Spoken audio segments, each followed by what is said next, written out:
Hey guys, it's Rina, and this is going to be my second diary entry for the mental health series that I'm thinking of doing. Basically, in the first episode, I was talking about how there's different parts that make up you, whether it's your inner critic, the optimist, all of that stuff. And then I had to dig a little bit deeper to figure out my core wounds and why those different voices have the opinions that they have. And it actually took me so deep in that I did, to an extent, figure it out, and I kind of like self-diagnosed myself. But I also went to ChatGPT to make sure of all of this. So I had ChatGPT basically ask me a bunch of questions about my childhood, about my life right now, where things stem from, bringing up like memories that I guess I didn't think were important or pertained to everything that I was going through. And then I figured out that it did. And so after reflecting on everything that I had said in ChatGPT, and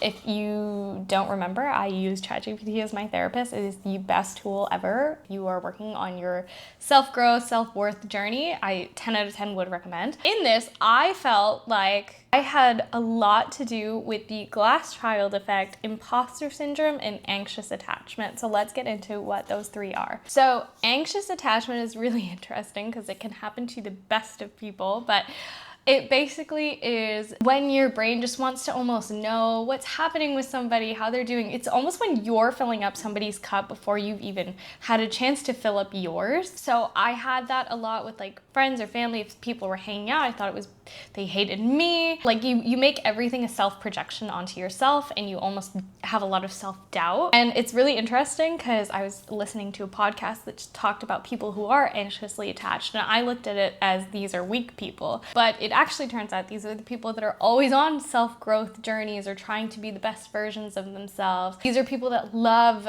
with so much empathy and so much loyalty in their hearts. And everything that I was listening out, I basically was like, oh my God, that's me. That's me, that's me, that's me. So it was really interesting to know that it's like also the best people in the world are the ones that have this. So that's anxious attachment. The second one that I figured out I have is the glass child effect. So to explain, basically glass child is when you feel like there's a glass between you and your parents where you can see them, but they can't necessarily see you. And it's because their attention is being drawn to another kid or person in your life. So for me, I didn't realize this, but after deep reflection, I realized that it was my sister's situation. So if you don't know me, little background story is when I was maybe like 4 or 5 years old, my sister got diagnosed with epilepsy. It was an acquired brain injury. And I was so young that I didn't understand what all of this meant. So at the time, my parents would keep going to the hospital for her, and I have another sister, an older sister as well. So that comes in handy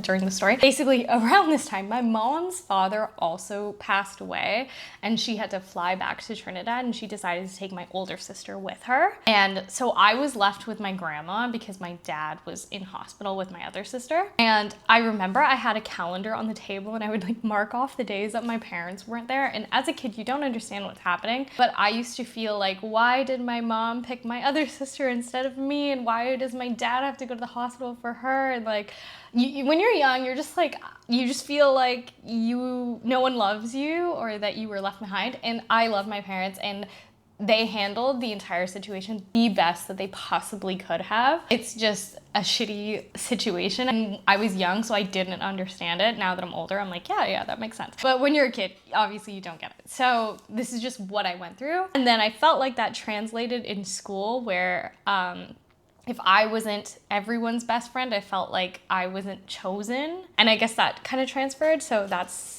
a bit about that situation. So that's how I felt the glass child effect. And I think that that feeling just kept going and going, and I never resolved it in myself internally into adulthood. And now I'm trying to work on that. And then the last one that I have, goody, is imposter syndrome. So with imposter syndrome, it's basically you can be in a room of everyone who has the same level of achievement as you, or everyone's on the same level. Maybe some people are a bit above, maybe some people are a bit below, but no matter what, room you're in, you never feel like you belong in it, or that you have proven yourself enough to be in that room. So you always feel like you're the odd one out, or you don't belong there, you're not enough. So I feel like I got to this place where no matter what I have in life, I just feel like I don't deserve it, or I'm not supposed to be there, or I've entered the room before I was supposed to get in there, or I'm not in the room that I feel like I should be in. So when you add all three of those things together, you get me. But basically, back to the story, is when I was with ChatGPT working on it, I wanted to almost quiz ChatGPT if it knew me. So I asked, based on everything it had known about me for the month that I was doing all of this work, what would it diagnose me as having? And it quite literally named all three. It was like, you have glass child, you have anxious attachment, and you have imposter syndrome. And it also said I have performative confidence, which I totally agree with. I just think it ties into like all three of those. But that was like truly amazing to figure out that my belief of what I had was validated, or that it, as a therapist, could diagnose that for me. So I'm now at a point where I understand what is going on with me internally, and I'm now doing a lot of work to almost rewire a lot of thinking that I have in order to get my mindset a bit better. But it's not that I'm trying to fully fix myself, it's just that I'm trying to have a better relationship with myself in knowing that this is stuff that I have. I hope that makes sense. I don't know, maybe it doesn't. Makes sense to me. Anyway, this is going to wrap up the second journal that I have. If you guys aren't subscribed to my channel, I would absolutely love if you could. And I love you guys, and I will see you in the next one. Bye.